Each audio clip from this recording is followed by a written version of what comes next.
still not you, sis. So she's talking about what are you laughing at? I'd be mad too if the woman I just said I was in love with said she didn't want me on national television. Ha! Joke's on you. No, joke's on you.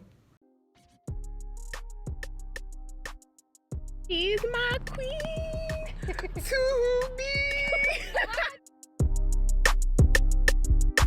Hey guys, welcome back.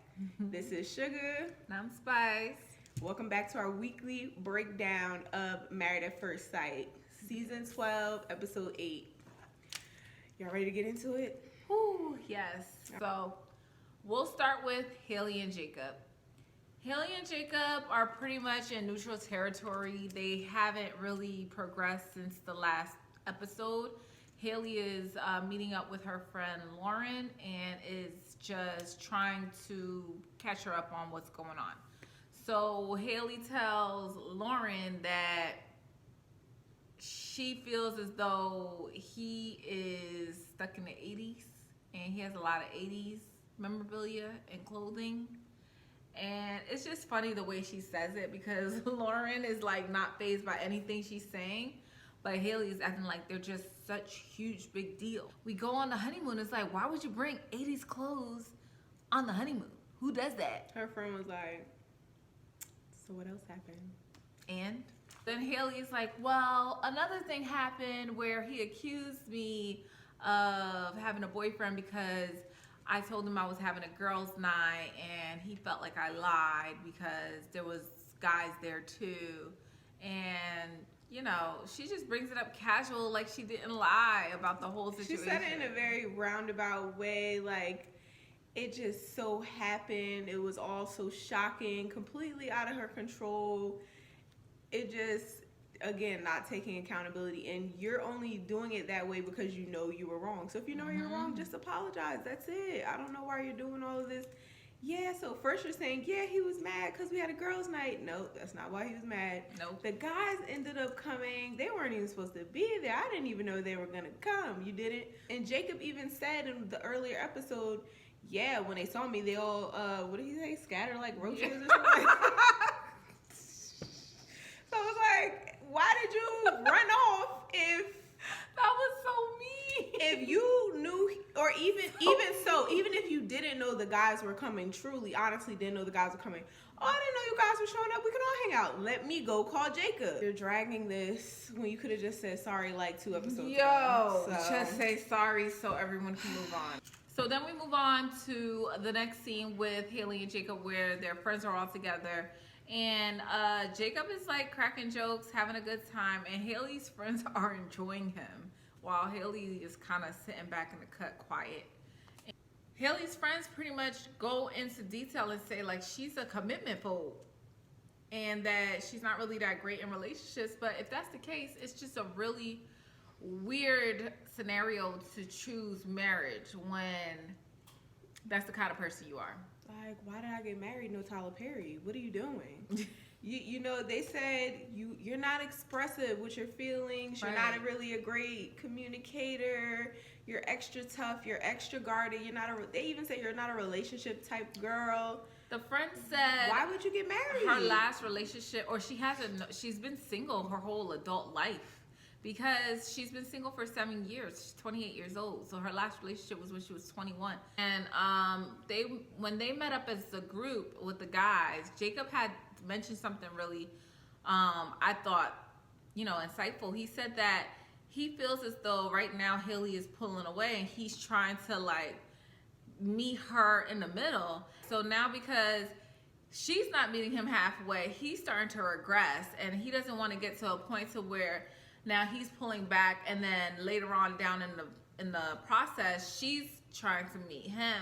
And if she just decides one day, like after he pulls away from her and doesn't want her anymore, that she just wants him. I think that's what she's. I feel like that just proves my theory before, where I was like, she likes F-boys. Yeah. Like, when he wants you, you don't want him. Yep. But when he doesn't want you, now you want him. I think now I gotta chase him. So now we switch over to Clara and Ryan. Yeah. And basically, Clara is just expressing her frustration this whole episode with Ryan and him not pushing the relationship forward, I guess in a physical aspect. She says that she never what happened? I'm trying to figure out what happened to, oh, we definitely have a physical relationship. Oh yeah. What happened to that? We're doing great in the physical arena.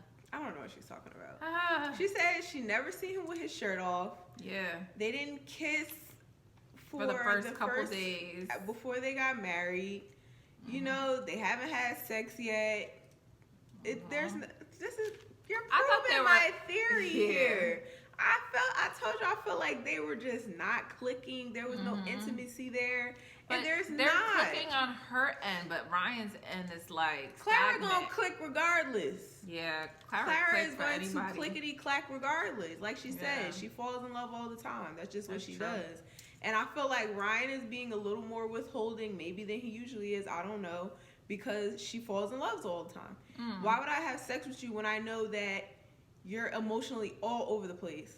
You're gonna be so willing to fall in love with me. Now it's gonna be when I say I'm not sure if I love you, or I'm not sure about my feelings about you, or I still want to get to know you. Yeah. Now it's, oh, but you can lay with me, but you don't know how you feel about me. It's going to be, everything's going to be magnified, and it's going to be blown up and blown out of proportion. It's just going to get really, really messy. And he's going to be getting dragged. Yeah.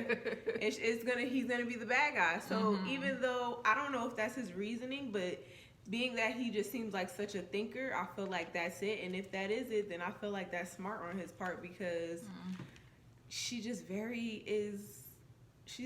unpredictable and kind of all over the place when it comes to her emotions. Clara and Ryan have a scenario where Clara's friends come over and they try and tell Ryan to take some Jello shots, and they trying to have a good time, and Ryan is just like not here for it. He told them no. And they keep asking him. And apparently for Clara, this is weird behavior, that when somebody asks you to do something, you should just say yes.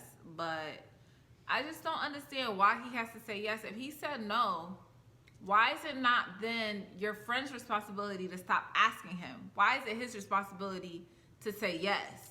It's just very, very weird. I just wanted to point out that, you know, she's really getting annoyed with the whole old man thing. But I just wanted to point out that in the beginning, she really wanted somebody who was racially ambiguous. She wanted somebody a little spicy.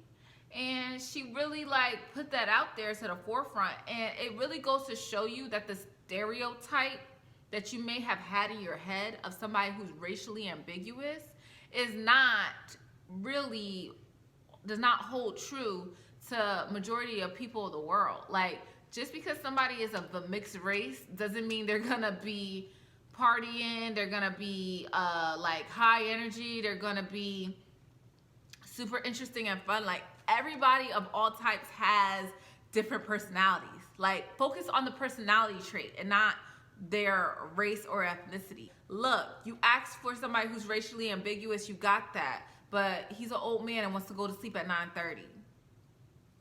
You know, same thing with Ryan. Ryan says that he is used to dating, you know, I guess Caucasian women. He didn't say that, but we got that vibe. And, you know, the stereotype of Caucasian women is what? Submissive, quiet, you know, very, very docile, easygoing. Clara is not that. And I really do feel as though their stereotypes of what they said that they wanted got them both in trouble, because they're not like the stereotype of their quote-unquote race. And that's funny, because Paige, you know, like you said with the stereotypes, they say, you know, oh, black women are aggressive and they don't submit. And Paige is the most submissive, docile, quiet, eat everything you throw at her person. Oh my gosh, it's just like, honestly, it's true. And it just goes to show y'all, like, these stereotypes are not true. You know, Clara and Ryan, I don't see it for them, to be honest with you. I feel as though they're too different. I don't feel he's all the way comfortable with how she's carried herself in the past, especially if you think back that his family is very conservative and religious. And she mentions that, you know, she's ready to, like, go to Pound Town any time of the night, anytime, like, with anyone. It's just, he's not with that, and he doesn't like that. Someone who has never said I love you to anyone, and then you turn around and tell them I fall in love with anybody, and I've been with this person and I've been with that person, I've been this person and I've been with that person. It just is like, okay, so while I'm over here pretty much preserving my energy the best parts for of what me. I feel like will be the right person for me, you're just out here falling in love every week, giving for it to fun. everyone. It's like a hobby to you. Yeah. Even though he was talking about the in the earlier episode, the confrontation with the at the ATVs between Chris and Virginia and Clara, when he was saying that, you know, you don't have to speak everything that comes to your mouth. Even though he's specifically talking about that situation, I think he was just saying in general, like, even with me, I didn't need to know that, girl. I didn't need to know that he would have been you better slept with a bunch of frat boys and you did this and did that, and you fall in love every 5 minutes. You don't want to know that. I didn't need to know all that, because now I'm looking at you sideways. I'm looking at you a little differently. So, like, her mouth is the reason why they haven't had sex yet. I can see that. Yeah. But he keeps saying, like, he's attracted to her. He sees it for them. And I don't know. He keeps saying that. So I don't know. But he's not a Chris. He's not going to just be like, yeah, I'm not attracted to her. No, he's not going to do that. So, you know, even if that was the case, I think he would let it be something else at the end of the day. Like, another problem that they run into. Yeah. Because he knows she can't take his... Even if he wants to be straightforward, she can't take it. No, it's true. So, all right. So then we move on to Vincent and Brianna. And, you know, last episode, they had a lot of, you know, tension. So we come to find out that Vincent didn't leave. Thank goodness. I'm really happy about that. But they are in the bed and they're talking about what happened last night. And Brianna just says, just explain to me, like, where I went wrong and what happened. And Vincent just tells her, like, you know, it's like, it really comes down to the respect thing. Like, I just didn't like how you were talking to me. Brianna goes to say that she did not know that she offended Vincent. And then she starts off a sentence saying, if you felt that I disrespected you, or if you felt that things just weren't going your way, yada, yada, yada. It screams to me that Brianna just really doesn't get it. She is trying to put everything on Vincent and how he feels is his issue. She's constantly trying to invalidate his feelings. Dismissing his feelings, invalidating his feelings. It was about how you handled the situation. It's about how you take a lot of digs and then you want to hide your hands. It's about how when you ask me what's wrong and then I tell you what's wrong and then you dismiss what I say and say I'm being too sensitive. That's what it's about. At the end of the day, she still has yet to explain what that so many means. Even though he asked her, he said, so you are that's so Vinny when I spill something, because spilling something is not, it's a mistake. It's not like something extremely positive. So when you're saying that's so Vinny, you're not connecting his name to something positive. You're connecting it to something mistake. So you're saying he makes a lot of mistakes. He said, are you trying to say? Like, you think I'm kind of slow, like a little stupid? He expressed to you very clearly what the problem was. He expressed to you the exact statement which made him feel the way he felt. And he even asked you what it meant, and you still didn't explain it. Didn't apologize, didn't validate his feelings, did none of that. So where do you expect it to go from here? That's what I don't get. Absolutely nowhere. She really, in the last episode, she said, it's one of my quirks to pick up after people. So, you know, he's not complaining about it. So, I mean, it must not bother him. But I don't see how you picking up after people is something that you enjoy. I don't understand. That's not even a It's quirk. It's not. Quirk is like, oh, I snort when I laugh, or like something a little, you know, hence quirky. Like, right. Picking up after someone, you don't mind picking up after someone? It's like she's waiting for him to say that he has an issue with her picking up after him. So she could be like, well, pick up after yourself. Right. So, but why? But it seems like she has an issue picking up after him. But she's waiting for him to say that he has an issue. But that's what I'm saying. Don't turn this on him because he's communicating his feelings to you. If you have feelings too, communicate them. I don't think she likes picking up after him, even though she hasn't said that. And But I think that when he spilled the champagne, Then she was like, oh my God, another mess I have to clean up. That's so Vinny of you. So then Vinny is pretty much explaining how they communicate, and he said that he feels as though their communication styles are different and it may be a cultural issue.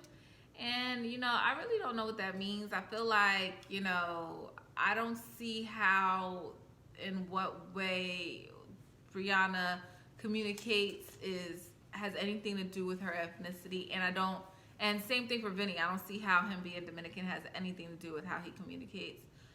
If anything, I just don't feel that Vinny is, you know, direct enough in how he communicates, because I feel as though he's scared that, you know, it's going to turn into an argument, and he doesn't want to get into an argument.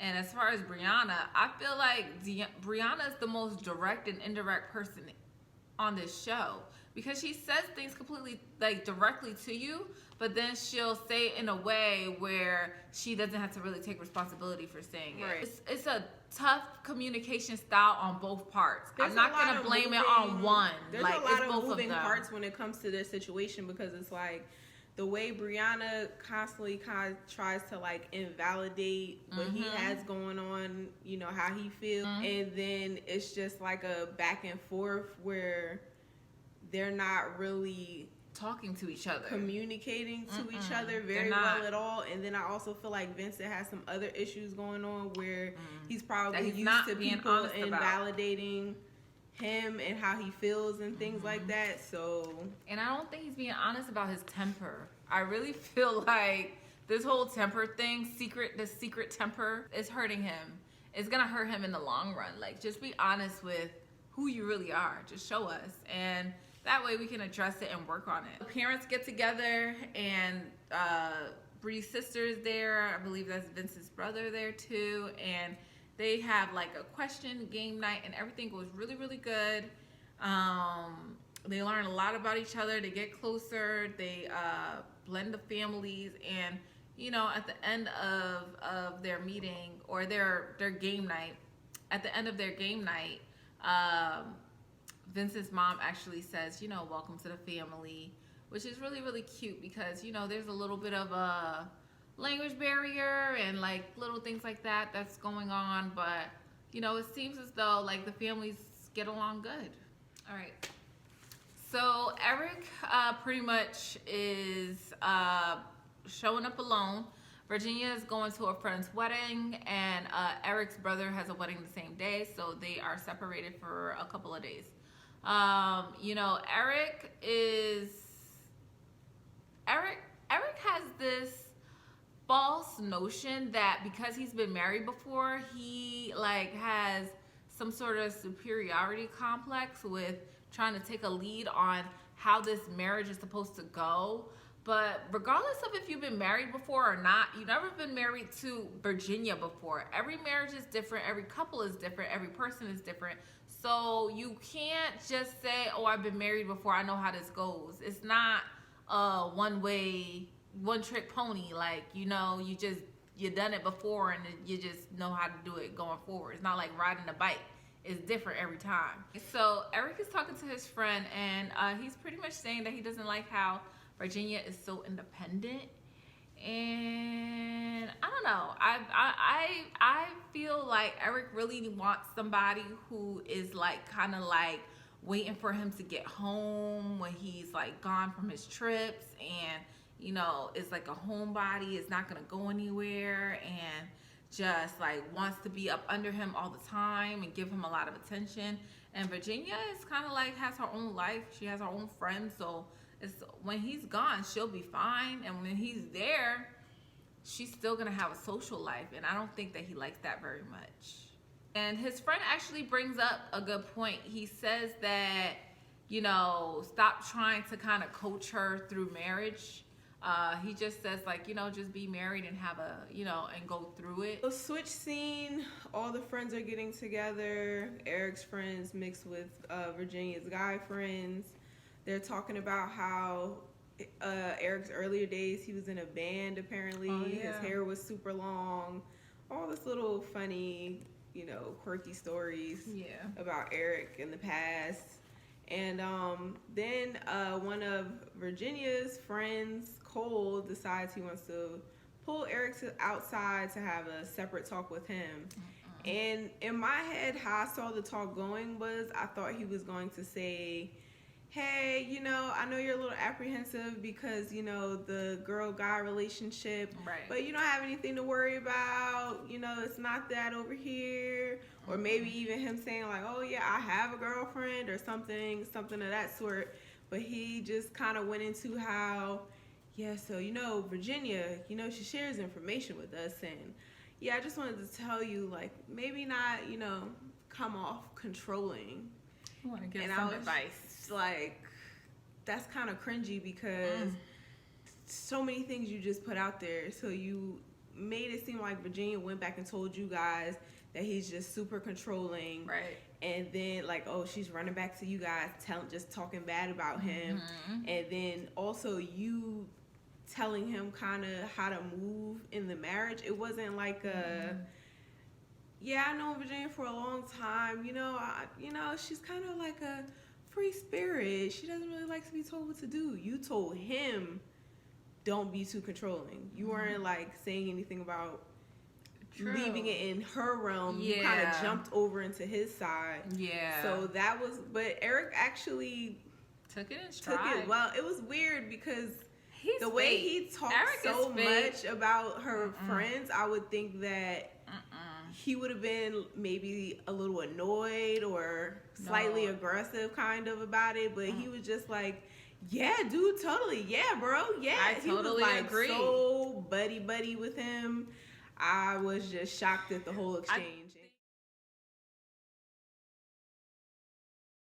Right.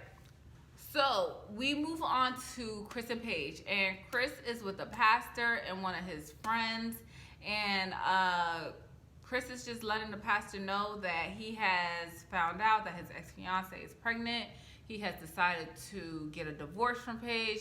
He is going to move forward with being a father to the child, and that he's going to assume that as his priority, responsibility, and just let the marriage go.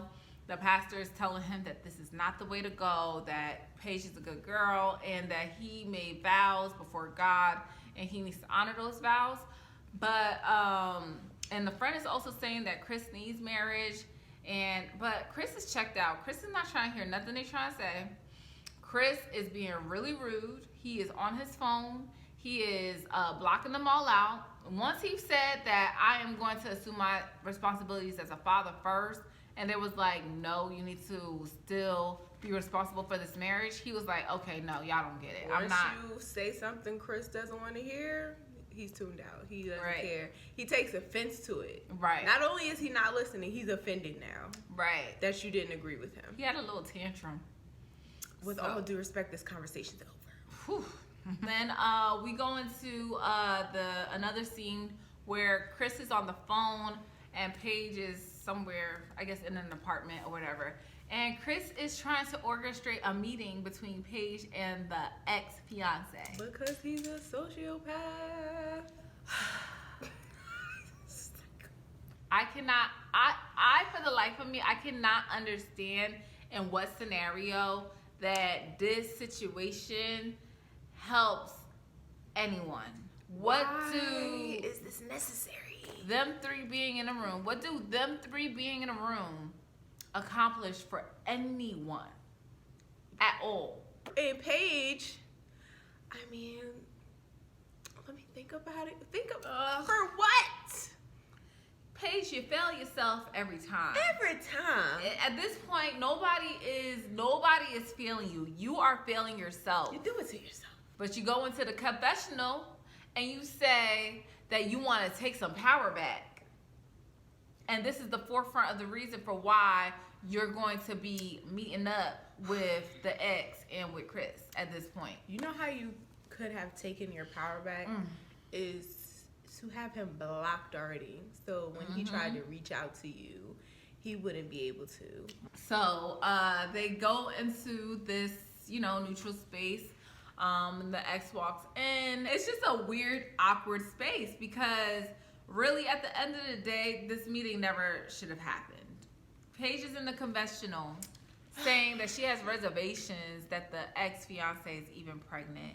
She hasn't seen a pregnancy test. She hasn't seen a sonogram or ultrasound. Why do you care? What does that have to do with you? If somebody says that they don't want to be with you and they want to be with their ex, whether or not she's pregnant or not, what difference does that make if he does not want to be with you? And he has already voiced that to us and national television, to you and all of national television, that he does not want to be with you. So what difference does it make whether she's pregnant or not? It just should not affect you one way or the other. Well, Paige asked the ex how she's feeling. She asked the ex, how far along is she? She's 7 weeks along. And I don't know why. I really don't get pregnancy vibes from this girl. I knew you were going to say that. She's not giving me pregnancy vibes, because I have to hold her accountable too. Why are you showing up at this meeting and then you show up with no questions? You show up with no, reasoning or stance for being here. Like, she didn't ask Paige anything. She didn't really have any reason or anything to get off her chest. She just wanted to show up for what? To me, I really feel like it was just the way she came in, and she's like flipping her hair all over the place. Yeah, that and she's laughing and giggling as if this whole situation is something to be even laughing about. Everybody was laughing in this meeting. I'm like, wow, what is so funny? Yeah, Paige was laughing. Smiling, you smile. What are y'all laughing about? What's the funny part? Did I miss? And like you said, she didn't really. There was no. Hey, told him I wanted to meet with you because she had so nothing on and so to forth. say. It's like, were you curious? Did you just want to see what she looks like? That's what I think. Or, it was like, honestly, what was the point of this meeting? Because Chris didn't have much to say either. No. He didn't have any questions. He didn't have any, there was nothing to discuss here. Oh, the reason I brought you two together was there was nothing. Right. It was just Paige basically venting out her feelings the whole session. She didn't even really have any questions. She was just like kind of just saying how Chris did her and telling the ex that, she was ready to be a stepmom. Yeah, you say you go in there to take your power back, but you're talking about, I don't see anything wrong with being a bonus mom, and I was willing to jump in despite this situation. And does that sound like you're there to take your power back? None of this is giving me, I'm going to take my power back. At all. It sounds like I still want to be with him. Sad. And even when the ex says, I know Chris might have alluded to, there was a possibility of us getting back together. Nope, not going to happen. She just over there grinning with the biggest smile on her face. What are you so happy about? He don't want to be with you. It doesn't matter. Still. Right. It doesn't matter. If it's not her, it's still not going to be you. It's still not you, sis. So she's talking about what are you laughing at? I'd be mad too if the woman I just said I was in love with said she didn't want me on national television. Joke's on you. No, joke's on you. Like, girl, what have you been going through this whole 2 weeks? Just for him to sit here, bring her, and now be agitated because she says she doesn't want to be with him. And after the fact, he still don't want to be with you. So, jokes on who? Jokes on who? Paige is saying that her intentions were pure. She's alluding to the fact that Chris's intentions were not pure. So, if you go back to our very first episode, we said we felt like Chris came on the show to make his ex jealous. Right. Did we lie? No. Where is the lie? He came on this, and that's why he was so upset, because in his mind he felt like Paige wasn't more attractive than her. Because how am I gonna flex on her if I don't feel like if I feel like my ex looks better than Paige? I can't flex with Paige. Right. Damn. Yeah. Now what do I do? Was ruined. Yeah. Whole plan foiled. Even Paige trying to say, "Well, I could have been pregnant too." Ooh, child. It's the desperation. The way she threw that out there, dramatic pause. Just wanting a reaction. Oh, but I'm not. If you know you're not pregnant, which you told Pastor Callan the last meeting. What was the point of bringing it up now? To do what? To stir up some. You know what you were doing. Yeah, she knows. Paige is very immature. Also, by the way, I just want to point out when Paige said she was pregnant, the ex gonna have the nerve to say by who. This is weird. This whole situation is weird. That's all. You know, I was married to him for 2 weeks. Like, who you think I'm pregnant by? Don't do that. What's your Especially, you said Chris already told you that we were intimate. Right. Who did you think I was talking about? Right. The whole thing was a mess. It was a whole mess. It was ratchet. It was ridiculous. And then, in true Chris fashion, it ends with him throwing a temper tantrum and being upset and talking about he's agitated as if he's not sitting here with his ex-fiance that's pregnant and his brand new wife. Like, you didn't put these two women in a room together. You're aggravated. The reason why he's aggravated is because they not over here on the ground doing no WWE mud wrestling him. He thought he was gonna put them in a room together. Oh Lord! And it was about to be a smackdown. Yeah. It was about to be some rock bottoms. It was about to be all types of moves going on in there. But they ended up bonding over your tomfoolery. Right. They ended up bonding over your mess and the stuff that you put them through. Exactly. How hilarious is now you're aggravated. And this meeting didn't go how I thought it was gonna. Oh, it didn't. How did you think it was gonna go, Chris? What was the point of this meeting? Exactly. What did you expect the outcome to be, Chris? Enlighten us. Do tell. So that's where we end off. It's a lot. It's a lot going on. And surprisingly, apparently the Paige and Chris saga is not over because they're in the previews. For what? I just don't know what else is there to talk about. I really feel like producers are like, okay, if they leave, they're the most interesting part of this show. It's only 2 weeks in. They got a whole 6 weeks left to film. We gotta find a way to drag this out. Because they got a lot more filming to do. So because if they cut it down to the couples they have now, I'm not gonna lie, it's not as interesting. It's not as interesting. I would say they could do a redo with her, but Paige is not ready for love. She's not. It's just gonna turn out. If it doesn't turn out worse, it's just not gonna work. She's gonna end up getting just ran over. Paige is not ready for love. Paige cannot get married because Paige does not love herself. And this is the thing, like, if you don't love yourself, then you're gonna allow anybody to do anything and everything to you, and that's what Paige is doing. So she don't need to be in a relationship with anybody. Paige needs therapy. Paige needs some self-healing. Paige needs to figure out why she stayed for so long. What trauma in her past? Self-awareness. Yeah, what trauma in her past that she needs to heal from? Like, she really needs to do some self-discovery. She needs to build her self-esteem, her self-confidence. She don't need to be with nobody. Paige don't need no do-over. What did you send me the other day? The rescue page. Oh my God, yeah. They had a group on Facebook where they're saying boycott Married at First Sight because this is abuse. We gotta save Paige. No, Paige needs to save herself.